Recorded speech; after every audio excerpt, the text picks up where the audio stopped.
Flight boss, bitch, you know, for sure. You're not listening to the Mind of Terry's Moon. I am the Royal Archangel Uriel, and I'm here to carry out God duties and motherfucking responsibilities. Now, this video right here is for all my INFJs who are Tauruses.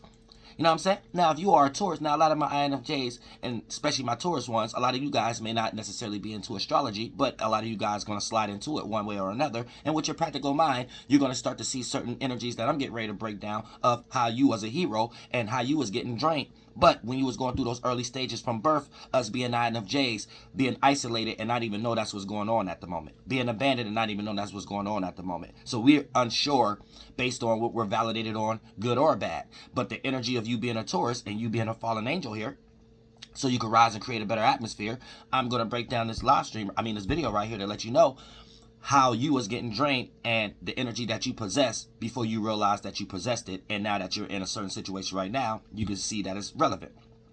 So being a Taurus, dealing with stability, security, you are the hero of structure. So growing up, being validated in those times that you start to feel like you was getting drained, just to participate in the world, just to get a little bit of human reciprocation and things of that nature, because we have felt so long, being INFJs, you being a Taurus, you develop some form of structure, practicality, a new way of bringing something in the world, a new feeling of vibration that deals with how to handle patience. So people don't know how ancient you was, anxious, and how impatient you was, and how much depth you had to go through to learn that patience is the best thing to have as far as, when a lot of things met in your life that didn't go in your favor. So before you even know this is a good or a bad thing, you start to want to get reciprocation from the world as a child and start to get older. And then you start to see this character being participated, and you starting to feel weird because it's like you're given, aka sharing your space. And what's actually going on is you are attracting a lot of individuals who lack structure in their life.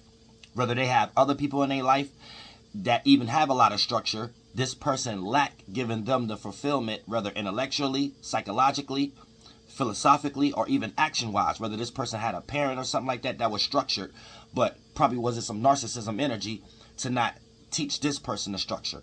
And that person who raised up under that parent, these are the type of individuals you attract and become very popular around before you realize why are you getting popular. And anytime you choose to participate, then things get weird. But people can't seem to leave you alone.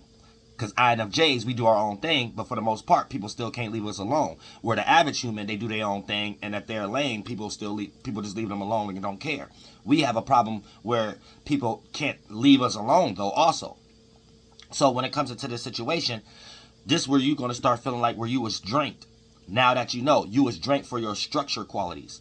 And when it's time for you to connect with someone, and it's time for you to be like, hey, I finally found someone who understands me. So, hey, you could help me structure this in my life and this, that, and the third. You start to see these friends and families disappear and things of that nature. You start to get this negative energy from love interest and stuff like that, like something wrong with you. You get that ghosting energy and stuff like that. So now you know what quality you had throughout all those depths of upbringing and feeling alone, even in the room around a million other individuals. Getting that popularity and then expressing yourself amongst it and not knowing what's going on and not understanding why you're getting popularity in the first place and having to deal with these things and cuss people out and stuff is due to the fact you was getting drained of your structure and your ability to have patience. So you was attracting a lot of individuals who could feel like they could be patient around you, who could feel like they could have structure around you, drink up all your ideas of how you built structure and use it for themselves and their friends and just have you around to drink from. The moment you stop sharing your space, so when you start feeling smothered, the moment you become the enemy. So you being a Taurus INFJ,